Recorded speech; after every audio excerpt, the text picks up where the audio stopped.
गांव का नाम था चंदनपुर।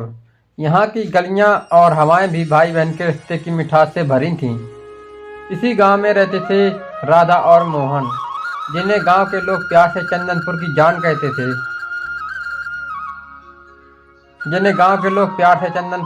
कहते थे। राधा और मोहन का रिश्ता बचपन से ही खास था। वे हर साल रक्षाबंधन का त्यौहार बड़े धूमधाम से मनाते थे।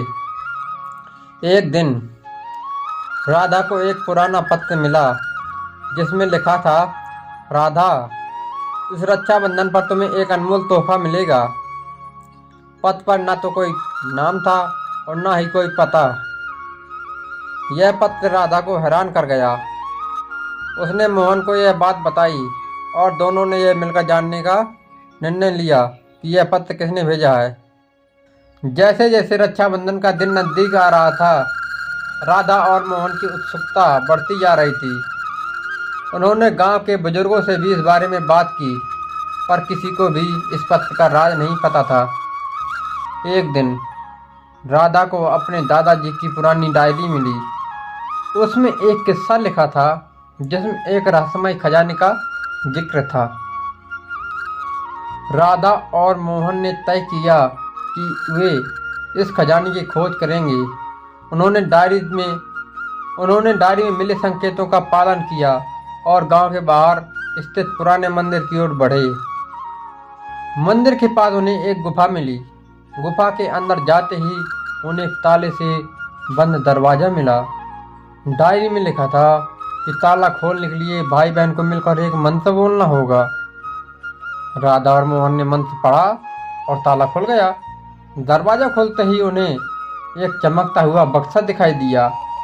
बक्से के अंदर एक सुंदर राखी और एक पत्र था। पत्र में लिखा था, यह राखी देवताओं द्वारा बनाई गई है और इसे बांधने से भाई बहन का रिश्ता अटूट हो जाएगा।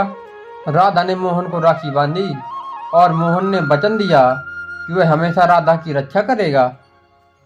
तभी वहां एक रोशनी प्रकट हुई और एक वृद्ध व्यक्ति प्रकट हुए। उन्होंने कहा, मैं तुम्हारा पूर्वज हूँ, यह खजाना तुम्हारे लिए ही था। इस राखी की शक्ति से तुम्हारा रिश्ता और भी मजबूत हो जाएगा। राधा और मोहन ने उस दिन को अपनी जिंदगी का सबसे खास दिन माना। उन्होंने समझा कि यह रक्षाबंधन सिर्फ एक त्यौहार नहीं, बल्कि एक भावना है जो भाई बहन के रिश्ते को और भी मजबूत बनाती है।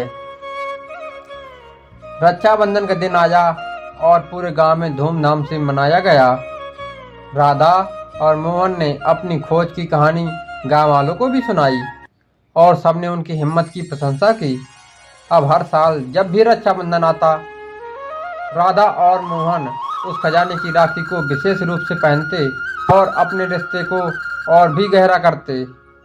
समय बीतता गया और राधा और मोहन का रिश्ता और भी मजबूत होता गया।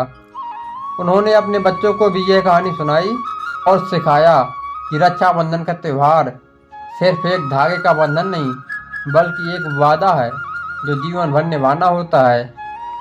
इस तरह चंदनपुर की गलियों में राधा और मोहन की कहानी एक मिसाल बन गई।